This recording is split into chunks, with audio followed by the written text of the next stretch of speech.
परम पूज्य आचार्य प्रवर के चरणों में वंदना।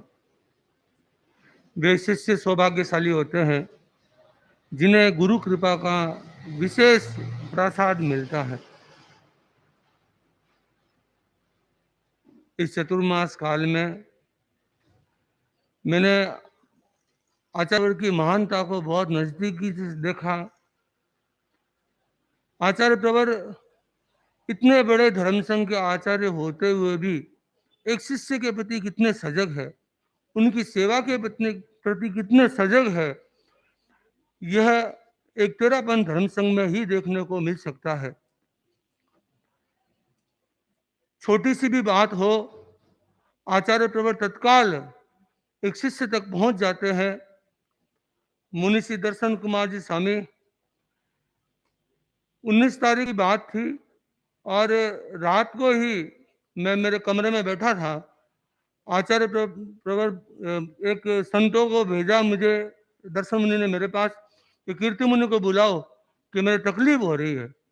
मैं पास में गया, मैंने पूछा क्या तकलीफ हो रही है आपको? कि मेरे श्वास में उठाव है, मैं बैठ नहीं पा रहा हूँ, सो भी नहीं पा रहा हूँ, मुझे पता नहीं चल रहा है क्या तकलीफ हो रही है। मैंने कहा सांस लेकर देखो, कि ले तो रहा हूँ, मुझे पता नहीं चल रहा है अंदर जा रहा है कि नहीं जा रहा है। मैं कहा ठीक है डॉक्टर को बुलाते हैं। तत्काल डॉक्टर को भी बुलाया। डॉक्टर ने देखा भी रात को और उसने कहा कुछ हो सकता है गैस की प्रॉब्लम हो, थोड़ी बहुत विश्राम करेंगे ठीक हो जाएंगे।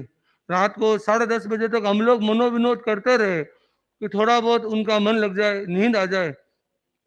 मैंने यहाँ तक भी कहा कि दर्शन कहा स्वामी यदि ज़्यादा तकलीफ हो तो अपने अनशन कर लेते हैं। तो ना अनशन में मेरे को नहीं करना है, मेरे को तो बस आराधक पद आ जाए तो बहुत है, मैं विराधक नहीं बनूं ये भी मेरे लिए बहुत अच्छा है। लेकिन मुझे नहीं पता था ऐसा होगा और रात को ही मैंने उनको निवेदन किया, मेरे पास वाला ही कमरा है, मैं कहता हूँ मैं यहीं सो जाऊँ आपके पास। उन्होंने कहा नहीं नहीं यहाँ सोने की दिक्कत जरूरत नहीं है, तुमको नींद नहीं आएगी। मेरे रात भर मेरे हे भगवान आवाज निकलती रहती है। मगर मुझे कोई दिक्कत नहीं है, फिर भी आपकी है तो मैं पास वाले ही कमरा है तो आप मुझे उठा देना। रात को 1:30 बजे मुझे उठाने, खुद चल उठाने के लिए आए और मैं रात 1:30 बजे उनके पास गया।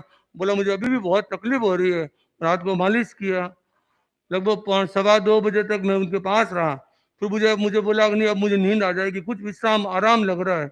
मैं पड़ा हुआ, सोने के बाद वापिस 3:30 बजे उठ के आए मेरे पास कि 1 घंटा ही नींद आई, लेकिन मुझे अब वापिस तकलीफ हो रही है। वापिस मैंने थोड़ा उपासना की और मालिश और किया।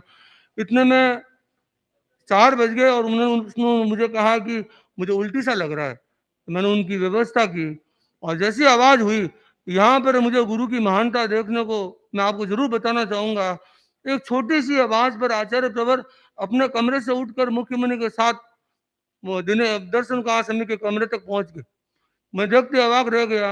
आचार्य प्रवर स्वयं आए, बोले क्या हुआ? मैं कुछ नहीं, थोड़ा उल्टी हो रहा है, जिदोरा हो रहा है। और स्वयं वे उठ करके आचार्य फरमाया तुम उठो मत उठो मत।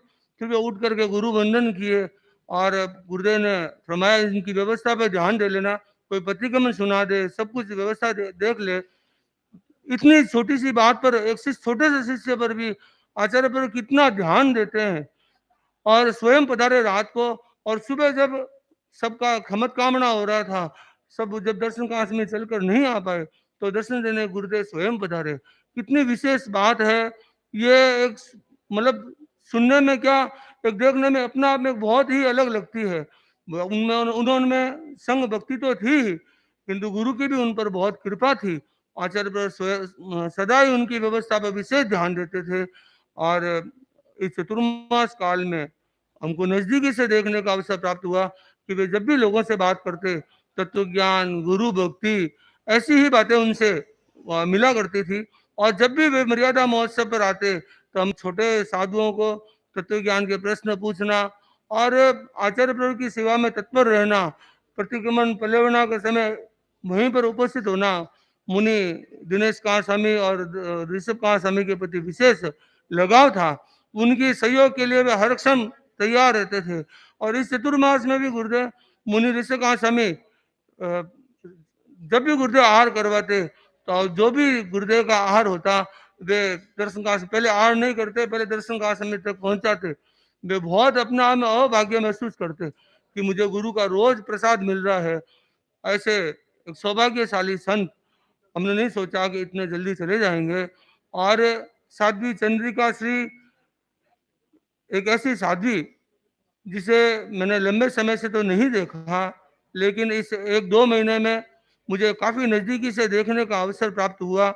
मैं जब भी गुरुदेव के साथ जाता, मुझे ये सौभाग्य मानता हूँ कि एक साध्वी की सेवा के लिए भी एक संत को आचार्य प्रवर ने इतना विश्वास करके नियोजित किया, और वो भी मुझे ऐसा सौभाग्य प्राप्त हुआ, आचार्य प्रवर का विश्वास प्राप्त करने का अवसर प्राप्त हुआ, जो मैं जीवन में कभी नहीं भूल सकता।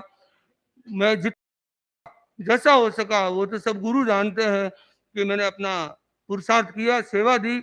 और जिस समय मैं उनके पास बैठता था गुरु के सन्निधि में, तो उनके शब्द सुनता था, तो मुझे ऐसा लगता था कि उनमें कई विशेषताएं थी।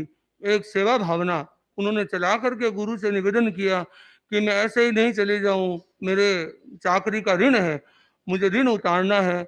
दूसरी, जो गुरु भक्ति, जब भी वे जाते थे तो एक ही बात बोलते कि गुरुदेव की मेरे पर बहुत कृपा है। एक बार तो जबरदस्त कृपा है ऐसा शब्द बोला। और कि आचार्य प्रवर की भी इतनी कृपा, ये एक बहुत विशेष बात है कि एक दिन पहले आचार्य पर 3 बार पधारे। 2 बार तो उनकी मूर्छा की अवस्था थी, और एक बार शाम को जैसे सूर्यास्त में लगभग शायद 10 एक मिनट ही रहा होगा, और आचार्य प्रभु को ज्ञात हुआ कि उनकी मूर्छा टूट गई है और बैठे हैं। आचार्य प्रभु तत्काल पधारे, और उन्होंने उस समय वंदे गुरुवरम वंदे महासमणिवरम इतना स्पष्ट आवाज में बोलना, इतनी शक्ति के साथ में गुरुदेव से बातचीत करना, बोले कि गुरु की कृपा ही है कि कोई भीतर में शिष्य में शक्ति प्रदान करता है, ऐसा देखने को अवसर प्राप्त हुआ। और एक शिष्य की चिकित्सा गुरु देखे और इतना बारीकी से देखे, बहुत विशेष बात होती है। कोई सौभाग्यशाली ही शिष्य होता है जिसे ऐसा सौभाग्य प्राप्त होता है। तो मैं इन दोनों ही चरित आत्माओं के साथ मुझे यत्किंचित जुड़ने का अवसर प्राप्त हुआ। मुझसे मुझसे किसी भी प्रकार का कोई हुआ हो तो मैं क्षमा इतना खमत कामना करता हूँ। और मैं गुरुदेव यही निवेदन करता हूँ, धर्म संघ में कहीं पे भी सेवा का अवसर हो, गुरु की कृपा हो तो अवश्य नियोजित कराएं और सेवा का अवसर दिलाएं, तो अवश्य ही मैं उसमें सत्गुणित मतलब सत प्रसिद्ध अपने आप को प्रस्तुत करने का प्रयास कर सकूंगा, ऐसा विश्वास दिलाता हूँ। और दोनों आत्माओं के प्रति यही मंगल कामना करता हूँ, वे दोनों आत्माएं उत्तरोत्तर अपना विकास करती रहे।